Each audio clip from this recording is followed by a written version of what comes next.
皆さん、こんにちは。今日は数え方について勉強しましょう。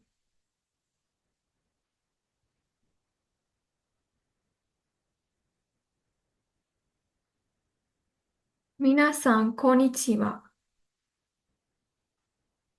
අද අපි කතා කරන්න යන්නේ කසෝය කතා ගැන.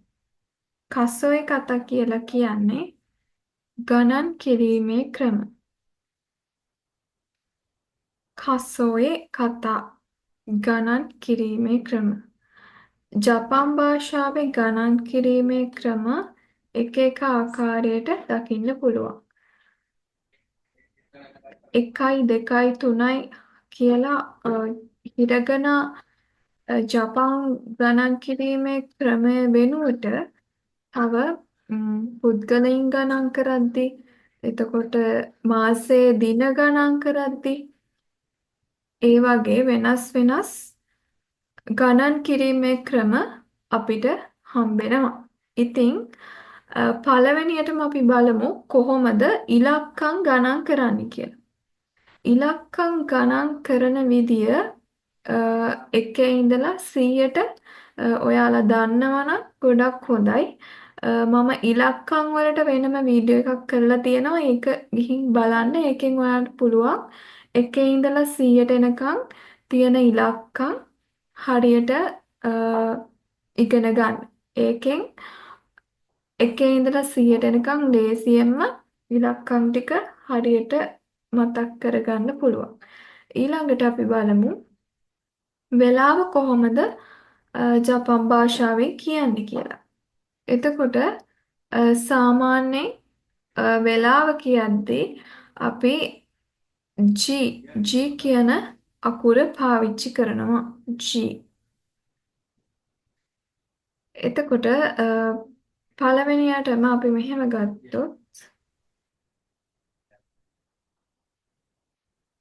හයි පැය ගණන් කරද්දි මෙන්න මේ G කියන අකුර පාවිච්චි කරනවා. පැය ගණන් කරද්දි එතකොට පැය එකයි නම් ඉචිජි ඉචිජි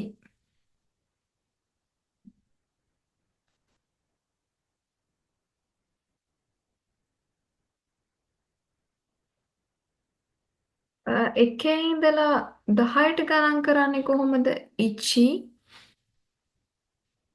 ඉචි නී සන් ෂී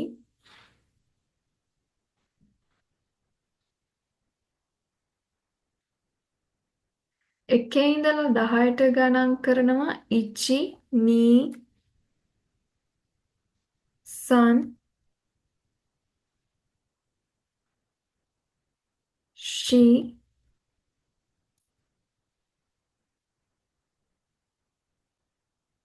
ගෝ අපි පහට ගමුකෝ. එතකොට පැය ගණන් කරද්දී අ, එතකොට මෙන්න මේ G කියන පදය පැය කියන අදහසින් පාවිච්චි කරනවා. එතකොට පැය එකයි නම් ඉචිජි. පැය දෙකයි නම් නිජි. පැය තුනයි නම් සංජි.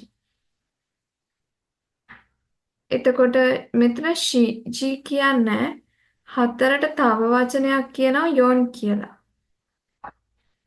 අන්න ඒකෙන් අපි යොජි කියලා හදාගන්නවා. පැය හතරයි කියන්න යොජි. යොන්ජි කියලා කියන්න පුළුවන්.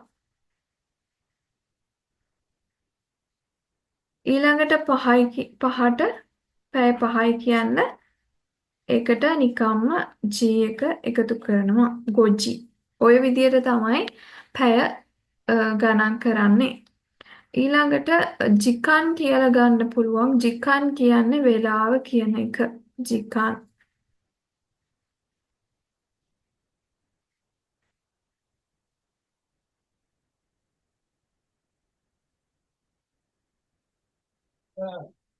ඊළඟට මෙන්න මේ වචනය ජිකන්.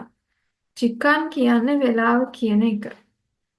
ඊළඟට විනාඩි ගණන් කරද්දී අපි පාවිච්චි කරනවා ෆුන් එහෙමත් නැත්නම් බුන්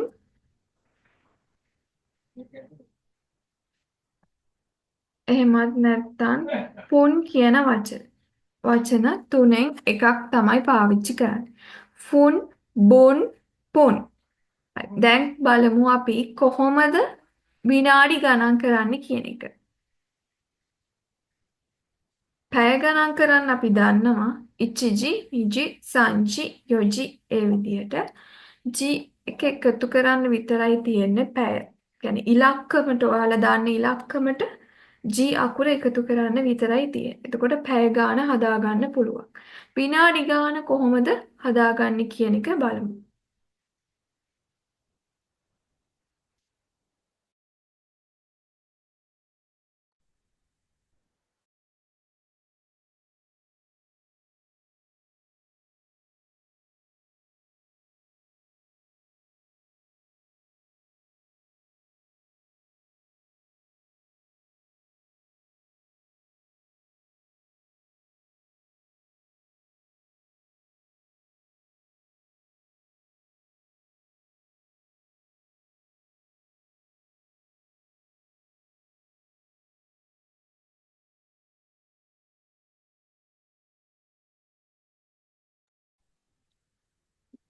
අපිට වෙලාවදී පැය ගාන ගණන් කරද්දි ජී වගේම විනාඩි ගණන් කතා කරද්දි ෆුන්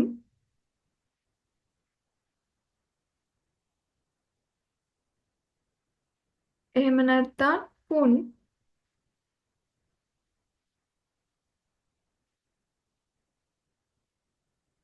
බුන් ඔන්න ඔය පද තුනෙන් එකක් පාවිච්චි කරන්න පුළුවන්.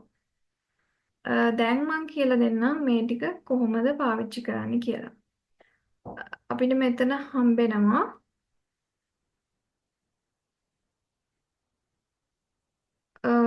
එකයි.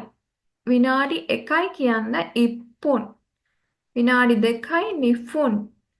විනාඩි තුනයි සන්පුන්. විනාඩි හතරයි යොන්ෆුන්. විනාඩි පහයි ගොෆුන්. විනාඩි හයයි රොප්පුන්. විනාඩි හතයි නනෆුන්. විනාඩි අටයි හප්පුන්. විනාඩි නවයයි කියූෆුන්. විනාඩි දහයයි ජුප්පුන්. ඊට පස්සේ ටික දැන් මම කිව්ව දැන් මේ ටික එකේ ඉඳලා 10ට එනකම් දන්නවනම් ඊටු ටික හදාගන්න පුළුවන් අපිට.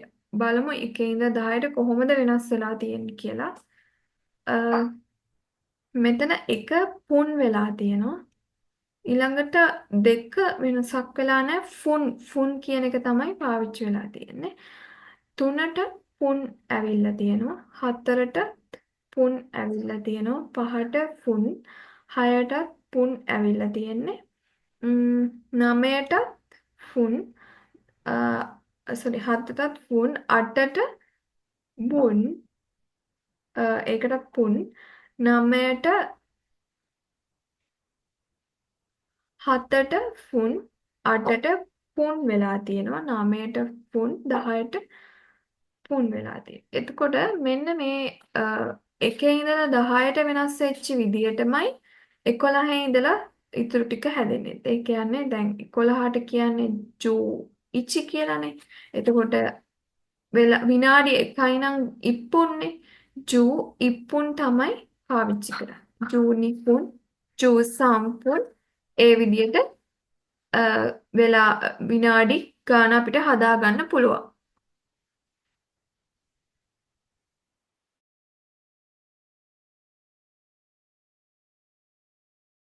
ඊළඟට කසර කතාවල තව එකක් තමයි මිනිස්සු ගණන් කරන විදිය.